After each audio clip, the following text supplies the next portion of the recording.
Matagal na po. Pag gumaganon ako, hindi ako makatagal na ano.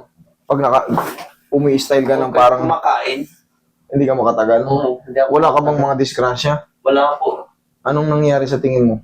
Pagbuhat ko po noon, nung tumunog to. Simulan, kailan yun? Matagal na po. Hindi pa rin nakabalik? 5 years na rin. Siguro. Sige. Tapos itong balika. Roy, pingin yung tissue, Roy. Balikat mo. Sige, sir, ano muna, remove yung glass. Baka mabasag pa yan. Sayang yung lakos mo na yan. Yan. Balikat tsaka balakang. Yung mga ganitong kaso, basta wala kayong opera? Wala po. Oh, very good. Kasi po, Basta sabihin nyo lang. W din po. Okay. Sige, madali lang yung kaso mo na yan. Madali lang yan. Basta, sabihin nyo lang kung ano nangyari sa inyo. Pag mga buhat-buhat lang, madali pa yan. Nagsimulan. Huwag lang kayo yung palaglag sa puno, sa hagdan, sa mga bubong. Yung nakaraan kasi, umakyat daw ng abukado. Bali yung spine niya. Naka-double brace. Sabi sa kanya ng doktor, operahan. Eh, siyempre, ayaw nila, may tiwala sila sa akin. Inassess ko, hindi talaga panggalaw. Talagang biyak yung vertebral body. Relax lang. Nagkaroon ng compression fracture yung isang niya. Kaya mananatili muna siya. Pahihinugin pa yun, mga ilang taon.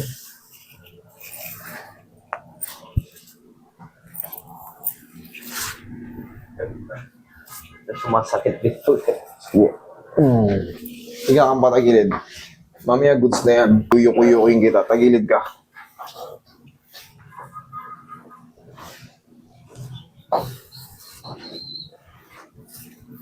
Relax lang.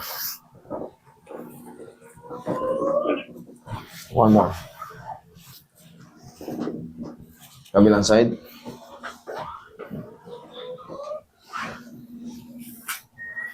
Huwag mo lalabanan. I-relax mo lang ito mo ha. Sige.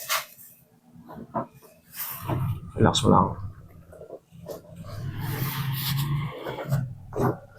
Ihaya ka.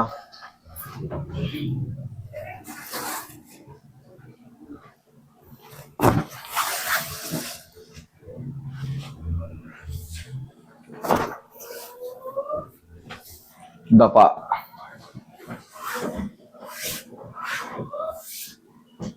Yeah.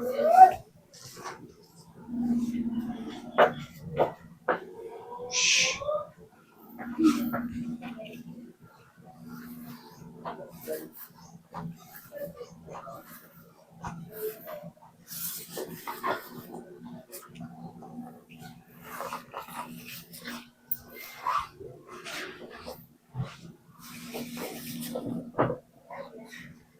Relax lang.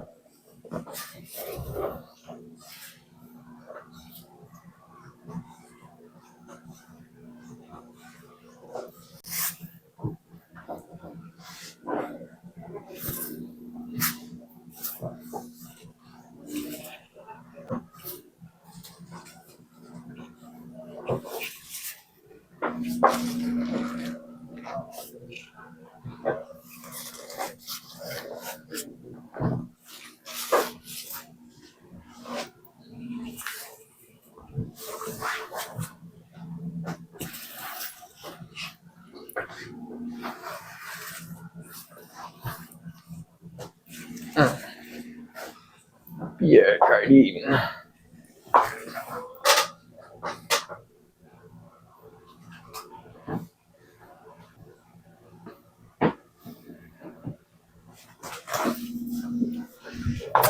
Ihaya.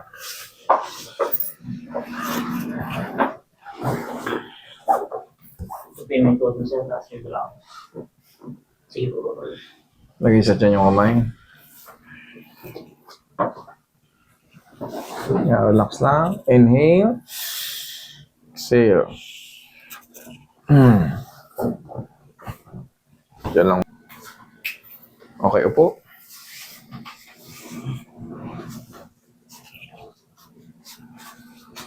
Shoot. Huwag mo lalabanan ha. Laglag mo lang katawan. Sige, laglag mo lang. Sige, yan. Sige pa, laglag mo lang.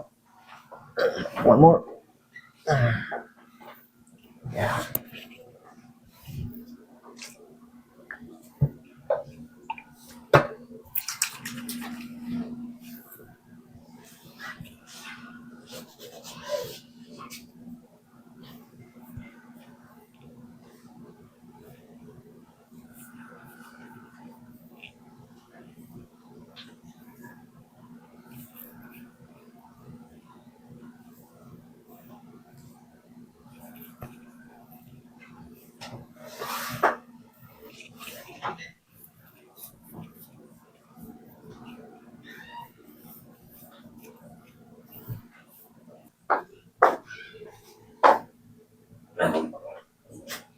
May konti pa. Higa kang patagilid.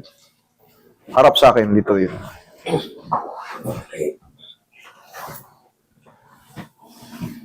Humiga rin ako, kailangan may kwan eh.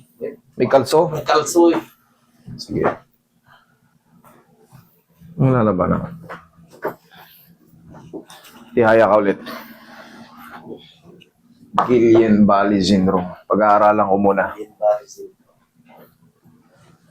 2 years, pang 2 years na niya sa November. Tingnan natin kung makakatulong yung method. Pag hindi, I'm sorry. Kung talagang meron siyang ibang ano, actually out of the blue pa ako diyan, wala pa akong knowledge. Checking ko muna kung saan niya naka-connected. Tagilid ka ulit, idol, pag ganito.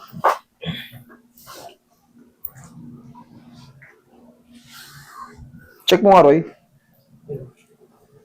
Guillain ba? Ano spell nun? G? G po. Yung mga... G yung shoulder. medyo muna na. Okay na, medyo na. Dito, sir. Ito, meron pa po. Okay. Sige. Sir, yung palang ano eh. Ito Kasi syempre, nakikita nyo naman, nandito na ako eh. Kumbaga, alam nyo na sinasabi nyo, marunong ako. Pagka alam nyo, nakikita nyo, walang nababago sa therapy, baka nag-uubos na lang kayo ng pera. Baka nag-uubos na lang kayo ng pera. Double damage pa kayo. Pinaka-the best yan, haplos-haplosin nyo ng pagmamahal yung mami nyo. Tapos medication siya. I-research nyo rin para maano katulad yan, no? Nakita ko kagad. Alam kong hindi talaga tutugma itong kahit anong reset ko sa kanya eh. Kasi nadadamage yung ano niya, yung myelin niya tsaka yung mga nerve, pagkasira ng mga nerve. Kaya pag nasira yung mga nerve mo, kaya uunahin niya yung paa kasi nandun yung ano, yung pinakadulo eh. Hindi umaabot yung circulation niya. Kapos. Bitin yung mga blood circulation. Ngayon, mawawala ng lakas yun kasi nga ano eh, bitin yung ano eh, bitin yung supply. Okay? Kung meron mang natirang konti, that is part in a few days. Okay? Thank you so much.